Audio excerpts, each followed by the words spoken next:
ലൂക്കോസ് എഴുതിയ സുവിശേഷം 2-ാം അധ്യായം 14-ാം വാക്യം.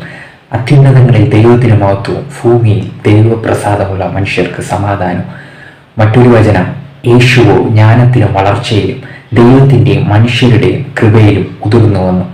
ദൈവപ്രസാദത്തെക്കുറിച്ച് പറയുമ്പോൾ മനുഷ്യനിൽ നിന്ന് എങ്ങനെയാണ് നമുക്ക് പ്രസാദം ഉണ്ടാകുന്നത്? ഒരു ദിവസം രാവിലെ എഴുന്നേറ്റ് ഭവനത്തിലെ പ്രിയപ്പെട്ടവർക്ക് ആവശ്യമാകുന്ന സഹായങ്ങൾ നാം ചെയ്തു കൊടുക്കുന്നു. അപ്പോൾ എന്തുണ്ടാകും? അവരിൽ നിന്നൊരു പ്രസാദം ഉണ്ടാകും. അവർ നമ്മുടേതായ ആവശ്യങ്ങൾ അവർ തന്നെ നോക്കി മനസ്സിലാക്കി നമുക്ക് ചെയ്തു തരും.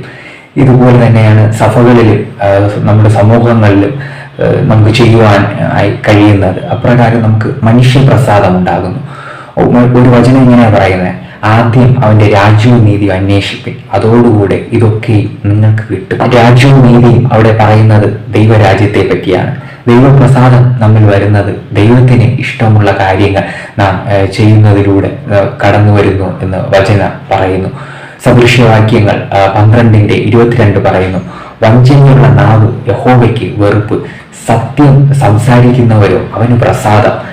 അപ്പോൾ ദൈവത്തിന് പ്രസാദം സത്യം സംസാരിക്കുന്ന, അതുപോലെ ദൈവത്തിന് ഇഷ്ടമുള്ള കാര്യങ്ങൾ ചെയ്യുന്ന, രാജ്യവും നീതിയും അന്വേഷിക്കുന്ന, അതാണ് ദൈവത്തിന് പ്രസാദം എന്ന് പറയുന്നത്. ഉൽപ്പത്തി 6-ാം അധ്യായം 8-ാം വാക്യം, നോഹയ്ക്ക് ദൈവപ്രസാദം ഉണ്ടായി.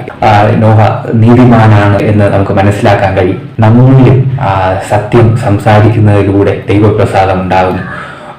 യേശുവോ ജ്ഞാനത്തിലും വളർച്ചയിലും ദൈവത്തിൻ്റെയും മനുഷ്യരുടെയും കൃപയിൽ ഉയർന്നു വന്നു.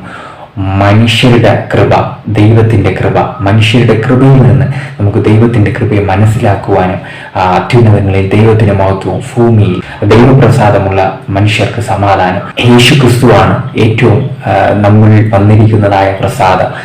അത് പ്രധാനമാണ്. Thank you.